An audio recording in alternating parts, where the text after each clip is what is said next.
پطرس کا پہلا عام خط، پہلا باب۔ پطرس کی طرف سے جو یسوع مسیح کا رسول ہے، ان مسافروں کے نام جو پنتس، گلتیا،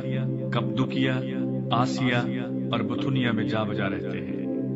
اور خدا باپ کے علم سابق کے موافق روح کے پاک کرنے سے فرما بردار ہونے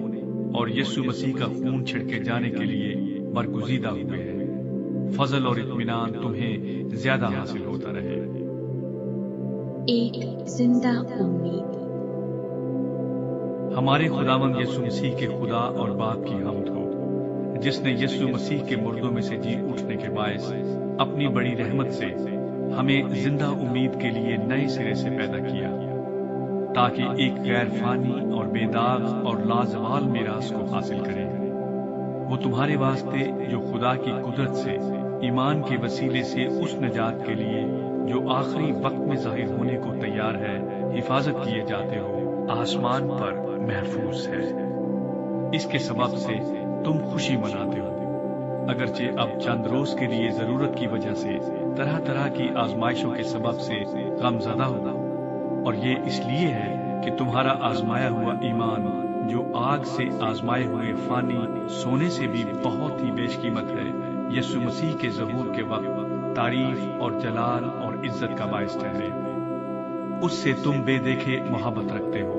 اور اگرچہ اس وقت اس کو نہیں دیکھتے تو بھی اس پر ایمان لا کر ایسی خوشی مناتے ہو جو بیان سے باہر اور جلال سے بھری ہے، اور اپنے ایمان کا مقصد یعنی روحوں کی نجات حاصل کرتے ہو۔ اسی نجات کی بابت ان نبیوں نے بڑی تلاش اور تحقیق کی جنہوں نے اس فضل کے بارے میں جو تم پر ہونے کو تھا نبوت کی۔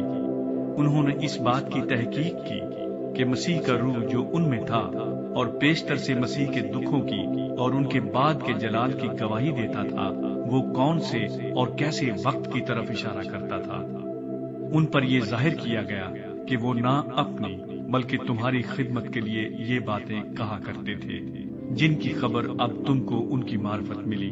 جنہوں نے روح القدس کے وسیلے سے جو آسمان پر سے بھیجا گیا تم کو خوشخبری دی، اور فرشتے بھی ان باتوں پر غور سے نظر کرنے کے مشتاق ہیں۔ پاکیزگی کے لیے بلاغت۔ اس واسطے اپنی عقل کی کمر باندھ کر اور ہوشیار ہو کر اس فضل کی کامل امید رکھو جو یسوع مسیح کے ظہور کے وقت تم پر ہونے والا ہے، اور فرما بردار فرزند ہو کر اپنی جہالت کے زمانے کی پرانی خواہشوں کے تابع نہ بنو، بلکہ جس طرح تمہارا بلانے والا پاک ہے اسی طرح تم بھی اپنے سارے چال چلن میں پاک بنو، کیونکہ لکھا ہے کہ پاک ہو اس لیے کہ میں پاک ہوں۔ اور جب کہ تم باپ کہہ کر اس سے دعا کرتے ہو جو ہر ایک کے کام کے موافق بغیر طرفداری کے انصاف کرتا ہے، تو اپنی مسافرت کا زمانہ خوف کے ساتھ گزارو، کیونکہ تم جانتے ہو کہ تمہارا نکما چال چلن جو باپ دادا سے چلا آتا تھا، اس سے تمہاری خلاصی فانی چیزوں یعنی سونے چاندی کے ذریعے سے نہیں ہوئی، بلکہ ایک بے عیب اور بے داغ برے یعنی مسیح کے بیش قیمت خون سے۔ اس کا علم تو بنائے عالم سے پیشتر سے تھا، مگر ظہور اخیر زمانے میں تمہاری خاطر ہوا کہ اس کے وسیلے سے خدا پر ایمان لائے ہو، جس نے اس کو مردوں میں سے جلایا اور جلال بخشا، تاکہ تمہارا ایمان اور امید خدا پر ہو۔